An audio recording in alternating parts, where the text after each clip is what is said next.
Hi friends, నేను మీ doctor జంగం Vishwanath, psychology మరియు PAE ఫ్యాకల్టీని. అంతేగాక మీకు ఇష్టమైన శ్రీ విద్యా పబ్లికేషన్ పుస్తక రచయితని. ఈరోజు విద్యా దృక్పథాలకు సంబంధించి మనం మంచి బిట్స్ ఎన్నుకొని, బాగా అప్లికేషన్ బిట్స్ ఎన్నుకొని మనము ఎక్స్ప్లెయిన్ చేయబోతున్నాం. ఈ పాఠం వినడం ద్వారా మీరు ఒక 20 ప్రశ్నలకు సమాధానం చెప్పడంతో పాటుగా ఎక్స్ప్లెనేషన్ వింటారు, మళ్ళీ రివిజన్ అయిపోతుంది. ప్లస్ దాదాపు 80 బిట్స్ మీరు అవలీలగా మళ్ళీ చదివే అవసరం లేకుండా గుర్తుపెట్టుకుంటారు. మరి మన యాప్లో నిర్వహించే పరీక్షలను అందరూ రాస్తున్నారు. ఇంకా సీరియస్ క్యాండిడేట్లు బాగా రాస్తున్నారు, మంచి మార్కులు తెచ్చుకుంటున్నారు. ఇంకా మీరు రాయకపోతే చాలా నష్టపోతారు. కాబట్టి మన యాప్ ఓపెన్ చేయండి, విద్యా దృక్పథాలు ఫోల్డర్ ఓపెన్ చేయండి. లాస్ట్లో ఉచిత టెస్టులు ఉంటాయి, మీరందరూ కూడా రాయండి. మీ స్థానం తెలుసుకోండి, తప్పులు తెలుసుకోండి, రివిజన్ అయిపోతుంది.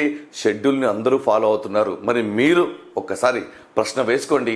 వేసుకోకపోతే వెంటనే దయచేసి నా మాట విని పరీక్షలు రాయండి, రివిజన్ అయిపోతుంది. ఏ అనుమానాలను సరే విద్యా దృక్పథాలు సైకాలజీ సంబంధించి మన యాప్ ఉందని గుర్తుపెట్టుకోండి. మీరు మన యాప్లో కస్టమర్ కేర్ దగ్గర మెసేజ్ పెట్టండి, మేము ఖచ్చితంగా ఉపయోగపడతాం. మరియు అంతేకాకుండా ఈ బిట్స్ ఆంధ్రప్రదేశ్ డిఎస్సికి, తెలంగాణ డిఎస్సికి మరియు డిప్యూటీ వాళ్ళకు ఉపయోగపడతాయి. సాధారణ బిట్స్ వచ్చే అవకాశం ఉండదు. కాబట్టి ప్రశ్నల సరళి మారింది, మీ ఆలోచన విధానం కూడా మారాలి. మరి నాతో పాటు మీరు కూడా ప్రశ్నలు చేసే పని చేయండి. మీకు ఎన్ని మార్కులు వచ్చాయో రాసుకోండి, తర్వాత సరిదిద్దుకోండి. ఏమైనా మీకు అనుమానాలు ఉంటే మన యాప్ ఇలాగో ఉంది.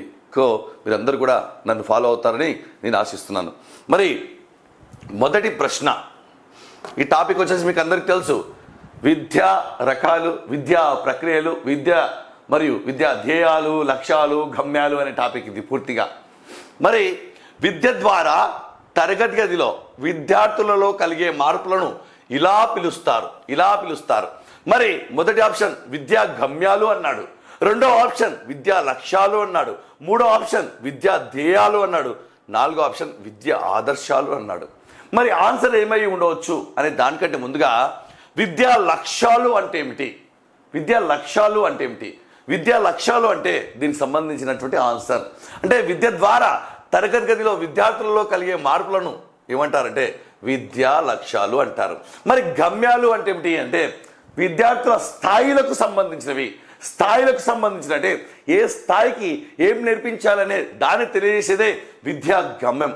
మరి విద్యా ధ్యేయాలు అంటే విద్యా ప్రక్రియల ద్వారా మనం సాధించుకోదగినవి, విద్యా ప్రక్రియల ద్వారా సాధించుకోదగినవి. మరి విద్యా ఆదర్శాలు అంటే ఇవి చివరివి, అత్యున్నతమైనవి మరియు అంతిమమైనవి ఏవి అన్నప్పుడు విద్యా ఆదర్శాలు. వీటికి సంబంధించిన నిర్వచనాలు పుస్తకంలో ఇవ్వడం జరిగింది.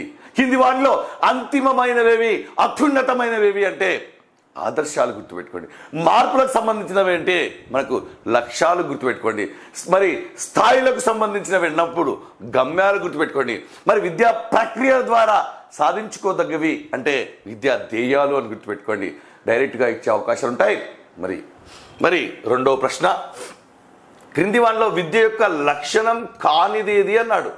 మరి లక్షణం కానిదేది అంటే విద్య యొక్క లక్షణాలు మీకు తెలిసి ఉండాలి. మరి విద్య లేని జీవితం పశుతుల్యము అన్నాడు. రెండో పాయింట్, విద్య ఒక వ్యక్తి నుండి ప్రారంభమై సమూహంగా మారుతుంది. మరి మూడో ఆప్షన్, ఇది స్థిరమైనది మరియు దీని అర్థం పరిమితమైంది అన్నాడు.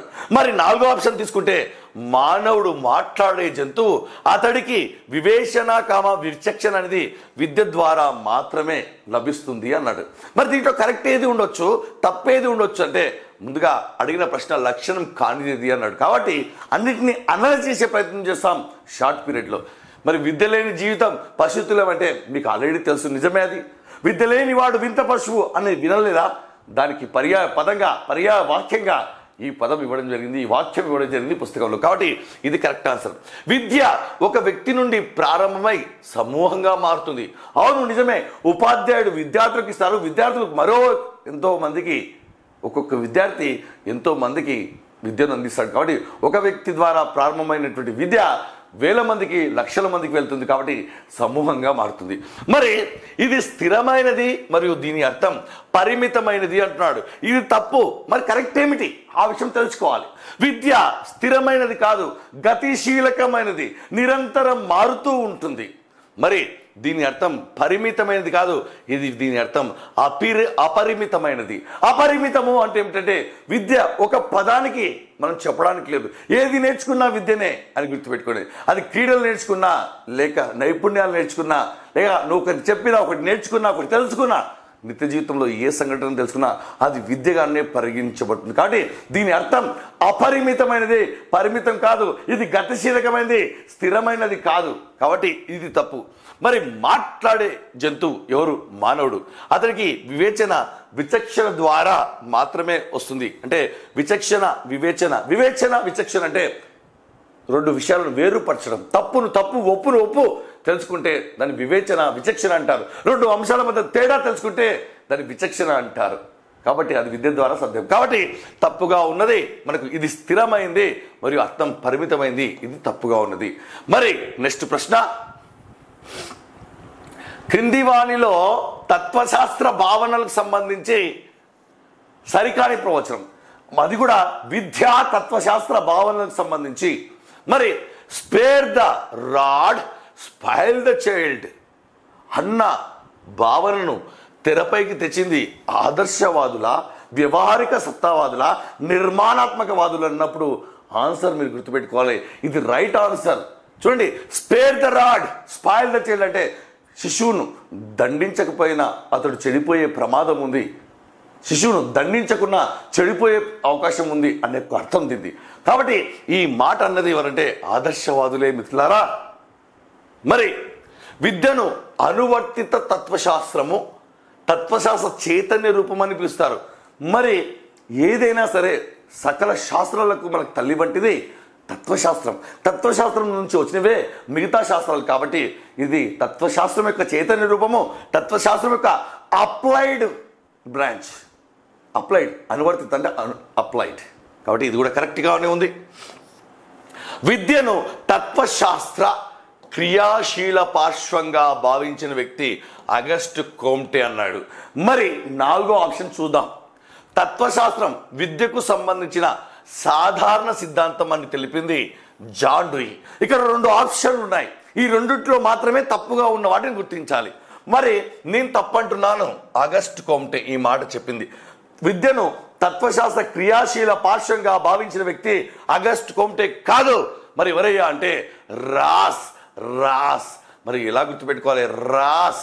మరి తత్వశాస్త్ర క్రియాశీల పార్శ్వము అంటే మరొక భాగం, అంటే ఒక భాగానికి మరొక భాగం ఉంటుంది. కాయానికి బొమ్మ, బొరుసు మరొక భాగం, ఒక భాగం. కాబట్టి రాస్ అంటే రాసుకొని పూసుకొని ఉంటుంది. కాబట్టి అది పార్శ్వంగా చెప్పవచ్చు. మరి ఆన్సర్ ఇది రాష్, అగస్ట్ కోమ్టే కాదు. మరి తత్వశాస్త్రం విద్యకు సంబంధించిన సాధారణ సిద్ధాంతం అని తెలియజేసింది జాన్ డూయి. మరి దీన్ని ఎలా గుర్తుపెట్టుకుంటారు? జాన్ డూయిలో జా అంటే జనరల్, జాన్ అంటే జనరల్. జనరల్ అంటే ఏమిటి? సాధారణం. జనరల్ అంటే సాధారణం. ఈ విధంగా గుర్తుపెట్టుకోవాలి. మరి 4వ ప్రశ్న, క్రింద ఇచ్చిన నిర్వచనాలలో విద్యావేత్తలు వారు చెప్పిన దానికి సరికాని జత. పిల్లలకు నిజాయితీ అలవర్చడం విద్యాభ్యాసంలో తొలిమెట్టు. ఏం అలవర్చడం? నిజాయితీ అలవర్చడం విద్యాభ్యాసంలో తొలిమెట్టు అన్నది జాన్ రస్కిన్ 100% కరెక్ట్. ఈ కాలంలో నిజాయితీ అంటే చాలా కష్టం. కాబట్టి జాన్ రస్కిన్ బదులు మీరు రిస్కీ అని గుర్తుపెట్టుకోండి. రిస్కీ కష్టం, నిజాయితీగా ఉండడం అంటే చాలా కష్టం. కాబట్టి ఇది కరెక్ట్ ఆన్సర్. లక్ష్యాలు స్పష్టంగా లేని ఏ విద్యా విధానమైనా విఫలం అవ్వక తప్పదు. ఈ మాట అన్నది జాన్ డూయి. ఇది 100% కరెక్ట్. మరి దీన్ని ఎలా గుర్తుపెట్టుకోవాలి సార్ అంటే, లక్ష్యాలు స్పష్టంగా లేని ఏ విద్యా విధానమైనా విఫలం అవ్వక తప్పదు. విఫలం అయితే మీరు ఏం చేస్తారు? ప్రాణం పోగొట్టుకుంటారు. జాన్ అంటే ప్రాణం. ఎలా పోగొట్టుకుంటారు అంటే చనిపోతారు. డూయి అంటే డై. ఈ విధంగా గుర్తుపెట్టుకోవాలి. ఇది కరెక్ట్ ఆన్సరే. మరి మనిషి పుట్టుకతో స్వేచ్ఛాజీవి, కానీ అతడు సంఖ్యలతో బందీ అయ్యాడు. ఈ మాట అన్నది రూసో. 100% కరెక్ట్. మానవుడు పుట్టుకతో స్వేచ్ఛాజీవి, కానీ అతడు సంఖ్యలతో బందీ అయ్యాడు అన్నది ఎవరయ్యా అంటే రూసో. 100%. మరి దీన్ని ఎలా గుర్తుపెట్టుకోవాలంటే సింపుల్గా గుర్తుపెట్టుకోండి. స్వేచ్ఛ అంటే ఫ్రీడమ్ ఎక్కువైంది కాబట్టి సో మనం ఏం చేయాలంటే సంఖ్యలు వేయాలి. ఫ్రీడమ్ ఎక్కువైతే ఏం వేయాలి? సంఖ్యలు వేయాలి. సో అంటే కావున, కాబట్టి అని. మరి ఒక లక్ష్యంతో పనిచేయడం అంటే తెలివిగా వ్యవహరించడమే అన్నది జాన్ రస్కిన్. మరి ఇది కరెక్టా కాదా అంటే ఇది జాన్ రస్కిన్ అనేటువంటిది తప్పుగా ఉంది. ఒక లక్ష్యంతో పనిచేయడం అంటే తెలివిగా వ్యవహరించడం అనేది ఎవరంటే అన్నది జాన్ డూయి. చూడండి, జాన్ డూయి 2 వచ్చాయి ఇంతవరకు. మరి లక్ష్యం కనుక మీకుంటే, లక్ష్యం కనుక మీరు సీరియస్ క్యాండిడేట్లు అయితే మీరు డూ ఆర్ డై, ప్రాణం పెడతారు. అదే ఇక్కడ చూడండి, విఫలమైతే ప్రాణం పోతుంది. చూడండి, లింక్ చేసుకొని చెప్తున్నాను. మీకు లక్ష్యం బలంగా ఉంటే ఖచ్చితంగా ప్రాణం పెడతారు, లేదంటే డై, ప్రాణం పెడతారు. చావడమా చదవడమా? డై అంటే చావడం, జాన్ అంటే ప్రాణం. సో ఇది 4వది, ఇది తప్పుగా ఉంది. దీని original answer John Dewey. Next, పాఠశాల ఏకబిందు ప్రవేశం కలిగి పూర్తికాల వృత్తికార ఉపాధ్యాయులచే పూర్తికాల వ్యవస్థీకృత బోధన ద్వారా అధికారయుత జ్ఞానాన్ని అందచేసే వ్యవస్థ. చూడండి, ఇక్కడ ఏకబిందు అన్నాడు ఒక పదం, మరియు పూర్తి కాల అన్నాడు, వృత్తికార అన్నాడు, పూర్తి కాల అన్నాడు. మరి ఏంటి ఇవన్నీ? ఇలాంటి ప్రశ్నలే ఎగ్జామ్లో వస్తాయి. ఎక్కడుంది అనుకుంటారు, ఎక్కడ చదివాము, అసలు చదవలేదు, టఫ్ క్వశ్చన్ వచ్చింది. ఇవన్నీ తెలుగు అకాడమీలో ఉన్నాయి. నేను మొత్తుకొని చెప్పాను, పుస్తకం చదవండి, ప్రశ్నలు చేయండి, వినండి. అంతకంటే ముందు ఇలాంటివన్నీ ఎప్పుడో చెప్పేశాను. మన పిల్లలు ఎప్పుడో చేసేస్తున్నారు, అడ్వాన్స్గా ఉన్నారు. మరి ఈ మాట అన్నది బీడి భాటియానా, జేపీ నాయక, దర్క్ హ్యామ్, కుక్ అండ్ కుక్. మరి ఎలా గుర్తుపెట్టుకోవాలి? Answer JP Naik. చూడండి, పి అంటే పూర్తికాల నాయకుడు. ఈయనెవరు? పూర్తికాల నాయకుడు. నాయకుని చుట్టే అందరూ తిరుగుతారు కాబట్టి వృత్తాకారం. నాయకుని చుట్టే అందరూ తిరుగుతారు కాబట్టి వృత్తాకారంలో తిరుగుతారు. మరి అధికారం అంటే నాయకునికే వస్తుంది. ఏక బిందు అంటే స్టార్. నాయకుడు అంటేనే స్టార్. ఈ విధంగా గుర్తుపెట్టుకోండి సింపుల్గా. ఎక్కువ రిస్క్ తీసుకోవద్దండి. చదువు అంటే ఇంట్రెస్ట్ లేకపోవడానికి కారణం చదివే విధానం తెలియకపోవడం. నెక్స్ట్, వ్యక్తిగత విద్యా లక్ష్యాలు వ్యక్తులు తమ ప్రతిభను పెంచుకున్న వీలు కలవి అని చెప్పిన వ్యక్తి. వ్యక్తిగత విద్యా లక్ష్యాలను ఉద్దేశిస్తూ వ్యక్తులు తమ ప్రతిభను పెంచుకున్న వీలు కలవి అని చెప్పిన వారెవరు? చూడండి, ఇక్కడ బాగా గుర్తుపెట్టుకోవాలి. John Dewey, Rusk, Percy Nunn, Spencer. చూడండి, ఇక్కడ ప్రతిభను పెంచుకో, డబ్బును పెంచుకో. పెర్సినన్, పే అంటే పెంచుకోవడం. ఏం పెంచుకోవడం? ప్రతిభను పెంచుకోవడం. ప్రతిభ పెరిగితే ఆటోమేటిక్గా పెర్సినన్లో పర్సు కూడా పెరుగుతుంది. పర్స్ అంటే డబ్బులు కూడా పెరుగుతాయి. అందుకే నాలెడ్జ్ ఈజ్ ఫ్యూచర్ కరెన్సీ. పెంచుకో, ప్రతిభను పెంచుకో. పే అంటే పెంచుకో, పర్సును పెంచుకో. ప్రతిభ పెరిగితే ఆటోమేటిక్గా purse. Knowledge is future currency కదా. ఆన్సర్ పెర్సినన్. విద్యా ఉద్దేశాలు లక్ష్యాలకు సంబంధించి ప్రత్యేక ఉద్దేశ లక్షణంకు సంబంధించి ఈ మాట సరికాదు. ప్రత్యేక ఉద్దేశ లక్షణం సంబంధించి ఈ మాట సరికాదు. మరి అదే మాట చూద్దాం. వీటిని ప్రత్యేక పరిస్థితిలో నిర్ణయిస్తారు. అవును, ఇవి ప్రత్యేక ఉద్దేశాలు. ఇవి అపరిమితమయ్యి ఒక ప్రాంతానికి కాలానికి మాత్రమే సంబంధించి ఉంటాయి. ఏవి? ప్రత్యేక విద్యా ఉద్దేశాలు. మనం మాట్లాడే క్వశ్చన్. మరి వీటి వల్ల మొత్తం జాతి లాభం పొందక కేవలం కొద్ది మంది మాత్రమే ప్రయోజనం పొందుతారు. వాటికి ప్రాంతీయ రాజకీయ ఆర్థిక పరిస్థితితో సంబంధం ఉండదు. మరి దీంట్లో తప్పుగా ఉన్నది ఏది అంటే ఇది. వీటి వల్ల మొత్తం జాతి లాభం పొందుతుంది. ప్రత్యేక విద్యా ఉద్దేశాల వల్ల నేను చెప్పిన దానికి ఆపోజిట్ గుర్తుపెట్టుకోవాలి. వీటి వల్ల మొత్తం జాతి లాభం పొందుతుంది. ఇక్కడ పొందక అన్నాను కాబట్టి గుర్తుపెట్టుకోవాలి. విద్యా ఉద్దేశాలకు సంబంధించి ప్రత్యేక ఉద్దేశ లక్ష్యం సంబంధించి ఈ మాట సరికాదంటే ఈ మాట సరికాదు. ఎందుకంటే మొత్తం జాతి లాభం పొందుతుంది. నెక్స్ట్ చూడండి, శాంతి, సంతోషం, ఆనందంలను మానవులలో దేని మార్పుగా చెప్తారు? 1 జ్ఞానం, 2 నైతిక విలువలు, 3 ఆధ్యాత్మిక విలువలు, నాలుగు ఆత్మ సాక్షాత్కారం. నాలుగు ఆత్మ సాక్షాత్కారం. ఆన్సర్ అర్థమైపోయింది మీకు. ఆత్మ సాక్షాత్కారం. ఈ మూడింటిలో కనుక మార్పు వస్తే ఆత్మ సాక్షాత్కారం అంటే సెల్ఫ్ రియలైజేషన్. ఇంతకంటే మించింది ఏముంది ప్రపంచంలో? డబ్బు ఓకే, ఇప్పుడు ప్రశాంతత కావాలి, నచ్చిన పనులు చేయాలి, శాంతి ప్రశాంతత. కాబట్టి ఇక్కడ ఆ అంటే ఆనందం, రైట్. ఆనందానికి మరొక పేరు సంతోషం. షా సా షా సా శాంతి. కాబట్టి ఇది ఆత్మ సాక్షాత్కారం అని గుర్తుపెట్టుకోవాలి. నెక్స్ట్ ప్రశ్న, విద్య అంతిమ ధ్యేయం విలువలను నిలబెట్టడం అని చెప్పింది ఎవరు? విద్య యొక్క అంతిమ ధ్యేయం విలువలను నిలబెట్టడం. నిలబెట్టడం అంటే స్టాండింగ్. ఈ మాట చెప్పింది పోఖాన్, హెర్బర్ట్, సోక్రటీస్, గాంధీ. చూడండి, అన్నీ సేమ్ ఉంటాయి కాబట్టి మీకు షార్ట్కట్లలో గుర్తుపెట్టుకోవాలి. ఎట్లా గుర్తుపెట్టుకున్నావు అని ఎవ్వరు అడగరు. ఎందుకు గుర్తుపెట్టుకోలేవు? నువ్వు గుర్తుపెట్టుకోవాలంటే 21 సార్లు చదివి ఉండాలి, కానీ అంత టైం లేదు మనకు. స్మార్ట్ వర్క్ చేయాలి, హార్డ్ వర్క్ ఎవరు చేయట్లేదు, తెలివైన వాళ్ళు. మీరు తెలివైన వాళ్ళు కాబట్టి వీడియో చూస్తున్నారు. Socrates Socrates Socrates Socrates Socrates నిలబెట్టడం. నిలబెట్టడం. కటి అని గుర్తుపెట్టుకోండి. కటి అంటే కట్టే. కట్టే కట్టె ఎట్లుంటుంది? నిలబడుతుందా? వంగిపోతుందా? నిలబడుతుంది. సోక్రటీస్లో సో తీసేశాను, సా తీసేశాను. కట్టే అంటే కట్టే. కట్టె నిలబడుతుంది కాబట్టి సింపుల్, రైట్.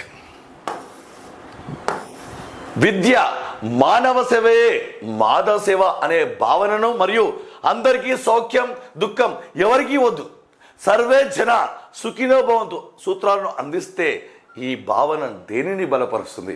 ఈ భావన దేనిని బలపరుస్తుంది? శీలం కోసం విద్య, సాంస్కృతిక వారసత్వం కోసం విద్య, మానవత్వం కోసం విద్య, పౌరసత్వం కోసం విద్య.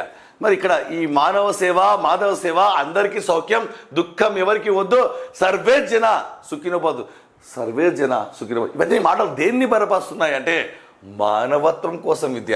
చూడండి, మానవ సేవే మాధవ సేవ. మరి అందరూ మంచిగా ఉండాలి. ఇలాంటి మాటలు వచ్చినప్పుడు గుర్తుపెట్టుకోవాలి, అది మానవత్వం కోసం విద్య అనే లక్ష్యం గమ్యానికి సంబంధించింది. నెక్స్ట్ ప్రశ్న, సమకాలీన విద్యాధ్యేయాలలో లేని అంశం. మొత్తం సమకాలీన విద్యాధ్యేయాలు 6. దాంట్లో లేని అంశం మీరు గుర్తుపట్టుతున్నారు ఇప్పుడు. 1 ప్రజాస్వామ్యం కోసం విద్య, 2 పౌరసత్వం కోసం విద్య, 3 సాంస్కృతిక వారసత్వం కోసం విద్య, మరియు అంతర్జాతీయ అవగాహన కోసం విద్య. మరి ఇక్కడ ఏది ఇంతకు దీంట్లో లేదు అంటే సాంస్కృతిక వారసత్వం కోసం విద్య అనేది లేదు. ఇది ఏమిటి మరి అంటే సాంప్రదాయ విద్యాధ్యేయాలు. ఇది సాంప్రదాయ విద్యాధ్యేయాలు. మరి ఈ 3తో పాటు ఉన్నటువంటివి మనకు తెలుసు, జాతీయ సమైక్యత మరియు అంతర్జాతీయ శాంతి, సంపూర్ణ మూర్తిమత్వము. మొత్తం 6 విద్యాధ్యేయాలు ఉంటాయి. కాబట్టి ఈ సాంస్కృతిక వారసత్వం కోసం విద్య అనేది సాంప్రదాయ విద్యాధ్యేయంలో ఒక పార్ట్.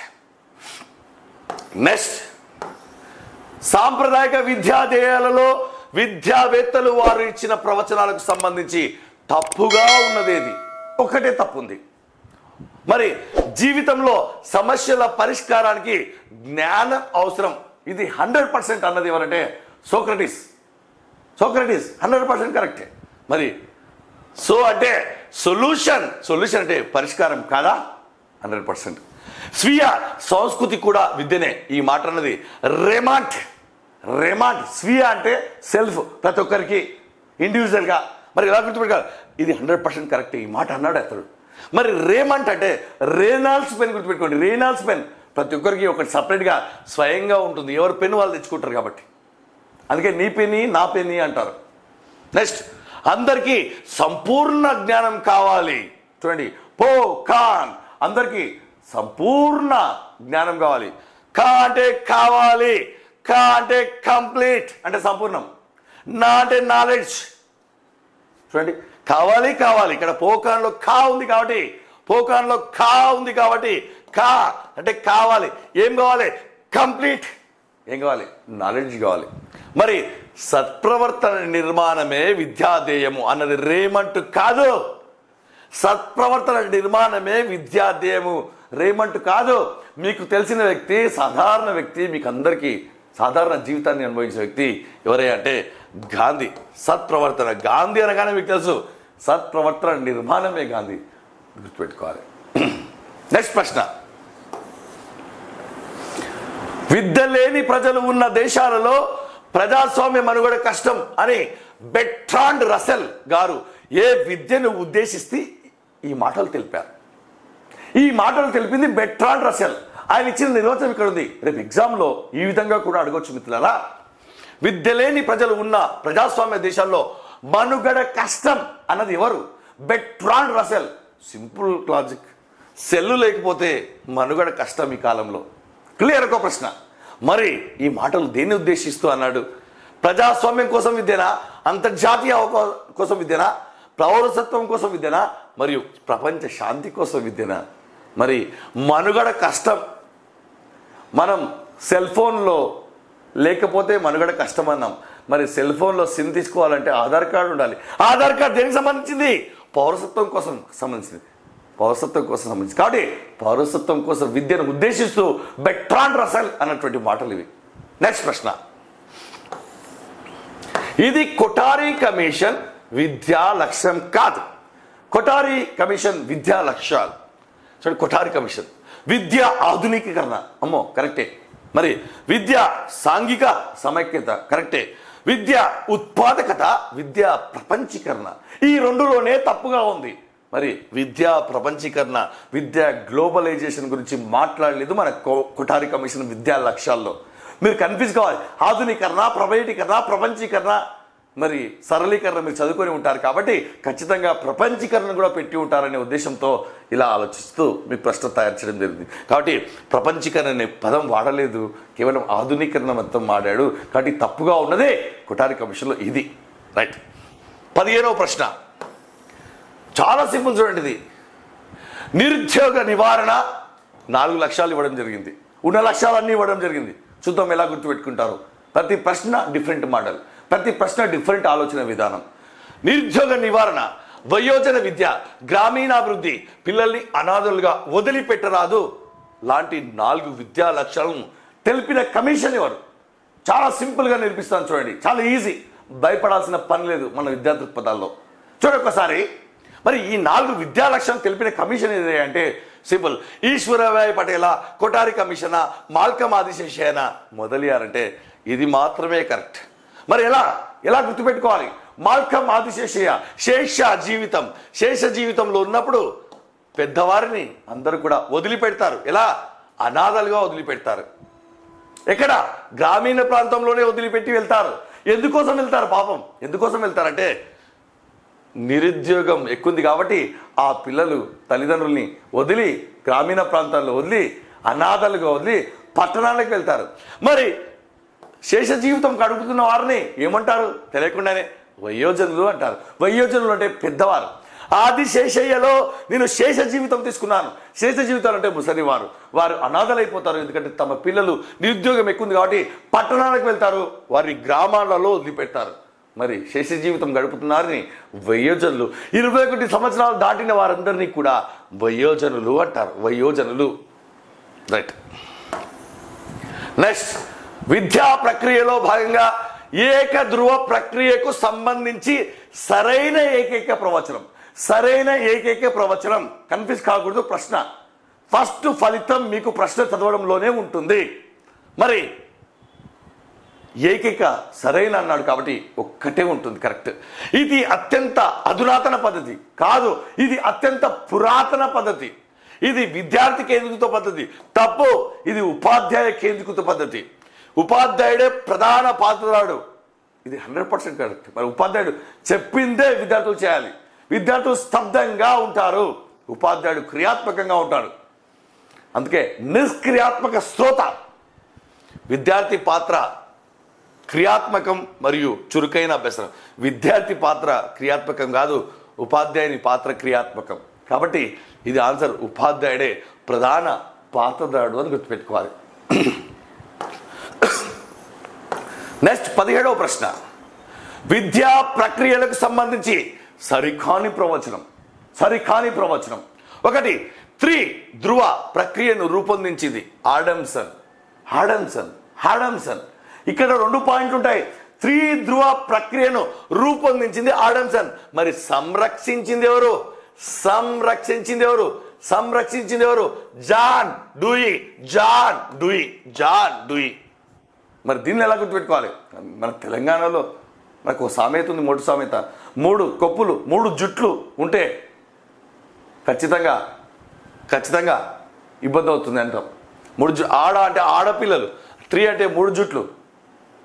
కాబట్టి 3 ధ్రువ ప్రక్రియను రూపొందించింది ఆడమ్సన్.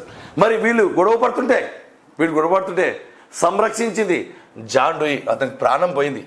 వాళ్ళని విడిపించాలంటే సింపుల్గా గుర్తుపెట్టుకోవాలి. విద్యను ధ్రువ ప్రక్రియగా చెప్పింది. మళ్ళీ జాన్ ఆడమ్సన్ జాన్ డూయి. ఇట్లా కన్ఫ్యూజ్ ఉన్నప్పుడే మనం కన్ఫర్మేషన్ చేసుకోవాలి. మరి జాన్ ఆడమ్స్ అన్నప్పుడు చూడండి, ధ్రువ. నేను ఇక్కడ డ్రమ్స్ అంటే డ్రమ్స్ తీసుకుంటున్నాను. డ్రమ్స్ అనగానే మనం డ్రమ్స్ని కొట్టాలంటే 2 చేతులు ఉపయోగించాలి. ధ్రువ అంటే అంటే 2. క్లియర్? ఏకధ్రువ ప్రక్రియను ప్రతిపాదించింది ఎవరే అంటే జాన్ డూయి కాదు. ఏకధ్రువ ప్రక్రియను ఎవరు ప్రతిపాదించలేదు. అది పురాతన పద్ధతి. మరి విద్య అనేది 2 అంశాల ప్రక్రియ. రాస్ అంటే టాస్, గుర్తుపెట్టుకోండి. టాస్ అంటే వేస్తే హెడ్ కావచ్చు, టేల్స్ కావచ్చు. కాబట్టి ఇక్కడ 2 అంశాల ప్రక్రియ. నెక్స్ట్ నమ్నర్. చాలా మంది ఇవన్నీ వినలేకుంటారు చూడండి. అంటే మీరు చదివేది ఎంతవరకు ఇలా అవుతుందో చూడండి. అందుకే క్లాసెస్ వినాలి అని చెప్పాను. పుస్తకం కూడా రివైజ్ అయింది అని చెప్పాం. ఎవరైనా పాత పుస్తకం కొన్నవారు దయచేసి ఉచిత మెటీరియల్ ఉపయోగించుకోండి. క్లాసులు వినండి. వింటే అర్థమవుతుంది, చాలా ఫాస్ట్గా కంప్లీట్ అవుతుంది. నెక్స్ట్ నమ్నర్ ఎవరు? నమ్నర్ అనే విద్యావేత్త దేనిని ఉద్దేశిస్తూ ఒక భావనతో నిర్మితితో కూడినదే ఈ భావన అని చెప్పారు. దేనిని ఉద్దేశిస్తూ అనేటువంటిది నియత విద్యనా కాదు, నిరంతర విద్యనా కాదు, యాదృచ్ఛిక విద్యనా కాదు, విద్యా సంస్థను ఉద్దేశిస్తూ ఒక భావనతో నిర్మితితో కూడినదే విద్యా సంస్థ అన్నది ఎవరు అంటారు. రేపు ఎగ్జామ్లో డిఫరెంట్గా అడగవచ్చు. కాబట్టి విద్యా సంస్థను ఇలా గుర్తు. నమ్నర్ అంటే మీరు ఇట్లా గుర్తుపెట్టుకోండి. నమ్నర్ అంటే ఈడ విద్యా సంస్థ ఉంది. ఇక్కడ ఏముంది? నిర్మితి అనే పదం ఉంది. మరి విద్యా సంస్థలన్నీ కూడా నిర్మాణం ఎప్పుడు జరుగుతాయి? నమ్నర్ కాదు సమ్మర్. ఎందుకంటే పిల్లలు ఉండరు కాబట్టి. నెక్స్ట్ 19th ప్రశ్న. బాపూజీ విజ్ఞాన కేంద్రం ద్వారా చేయగలిగే పనులకు సంబంధించి. కాబట్టి ఇది కూడా కొత్త పుస్తకంలో యాడ్ చేశాను. కాబట్టి దయచేసి ఎవరైనా పాత పుస్తకం కొని ఉంటే కనుక PDF ఉచితంగా చదువుకోండి.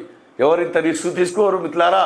ఎక్స్ప్లెయిన్ చేయాలన్నా, ప్రశ్నలు రాయాలన్నా, ఆలోచించాలన్నా చాలా టైంతో కూడుకున్నటువంటిది. మీకోసం ఇంత శ్రమ పడుతున్నప్పుడు మీరు పరీక్షలు రాయకపోతే, క్లాసులు వినకపోతే నష్టపోయేది వ్యక్తిగతంగా మీరే. కాబట్టి మరి బాపూజీ విజ్ఞాన కేంద్రం ద్వారా చేయగలిగే పనులకు సంబంధించి ఇది సరికాదు. అంటే అన్ని పనులు చేస్తారు, ఇది తప్ప. చదవడం రాయడం నేర్పిస్తారు. ఇది నిరంతర విద్యా కేంద్రం. గ్రామంలో జీవన నాణ్యతను పెంచుకోవడం, అలాంటి శిక్షణ కార్యక్రమాలు ఇస్తారు. సమిష్టి అభివృద్ధితో ఆర్థిక అభివృద్ధిని అందుకోవడం, సమిష్టిగా గుంపులుగా ఒక పనిని చేపట్టి, ఒక ప్రాజెక్టు చేపట్టి, ఒక వ్యాపారాన్ని చేపట్టి ఎలా అధిగమించాలి అనేటువంటి చెప్పడం జరుగుతుంది. మరియు నిరుపేదలకు ఇక్కడ ఆర్థిక సాయం చేయరు. ఇది కరెక్ట్ పాయింట్. ఆన్సర్కు సంబంధించి కరెక్ట్ పాయింట్. నెక్స్ట్ లాస్ట్ క్రింది వాణిలో సరైన ప్రవచనాలను గుర్తించండి. కుటుంబం ఇచ్చే శిక్షణ పునాదిపై బాలల భవిష్యత్తు ఆధారపడి ఉంటుంది. ఈ మాట అన్నది ప్రోబేలా కాదా? 100% ప్రోబేలే. చూడండి, కుటుంబం ఇచ్చే శిక్షణ పునాదిపై బాలల భవిష్యత్తు ఆధారపడి ఉంటుంది అన్నది ఎవరు అన్నప్పుడు మీరు కళ్ళు మూసుకొని పెట్టేశాలి. ప్రోబెల్ అంటే బేస్ అంటే ఏమిటి? పునాది కాదా? ఏం తెలియకపోతే బా అంటే భవిష్యత్తు, బా అంటే బాలలు. రైట్. కృత్రిమమైన విద్య, నియత విద్య. అవును, 100% నియత విద్యకు కృత్రిమ విద్య అనే పేరు. తరగతి గది, నిర్ణీత సమయము, ఉపాధ్యాయులు ఇలా ఉంటాయి, కూర్చోబెట్టి చెప్తుంటారు. కాబట్టి ఇది కృత్రిమ విద్య, నియత విద్య. మరి ఆకస్మిక సంఘటనాత్మక విద్యను మరొక పేరు యాదృచ్ఛిక విద్య. అవును, యాదృచ్ఛిక విద్యకు మరొక పేరు ఆకస్మిక సంఘటనాత్మక విద్య. ఒక సంఘటన ద్వారా, ఇతరులు కలవడం ద్వారా అనుకోకుండా గనక ఒక విషయాలు తెలుస్తుందని ఈ విధంగా పిలుస్తారు. ప్రవేశం, నిర్గమనం, సరళం మరియు పునఃప్రవేశానికి వీలుండి జీవితాంతం అభ్యసన కొనసాగించే విద్య వయోజన విద్య కాదు. వయోజన విద్యకు కండిషన్స్ ఉంటాయి. ఇంత వయసు ఉంటేనే చదువు స్టార్ట్ అవుతుంది. కానీ దీని ఆన్సర్ అనీత విద్య. అంటే ఒకటి మాత్రమే తప్పుగా ఉంది కాబట్టి ఆన్సర్ 1, 2, 3. దీని ఆన్సర్ 1, 2, 3 అని గుర్తుపెట్టుకోవాలి. 4 కాదు. సరైన ప్రవచనం గుర్తించండి అన్నప్పుడు. సో ఇది మన క్లాస్. మీరందరూ కూడా చాలా ఉపయోగపడింది అనుకుంటున్నాను. మీరందరూ కూడా మన ఛానల్ని ఖచ్చితంగా సబ్స్క్రైబ్ చేసుకోండి. అంతేకాకుండా మీరు మన యాప్లో నిర్వహించే ఉచిత పరీక్ష అందరూ రాయండి. వాటిని అన్నీ కూడా అన్లాక్ చేసి పెడతాం. ఏ సమస్య ఉన్నా సరే మన యాప్ను ప్లేస్టోర్లో డౌన్లోడ్ చేసుకొని ఖచ్చితంగా మీ సమస్యలను మాకు తెలియజేయండి. మేము త్వరగా స్పందించే ప్రయత్నం చేస్తాం. All the best.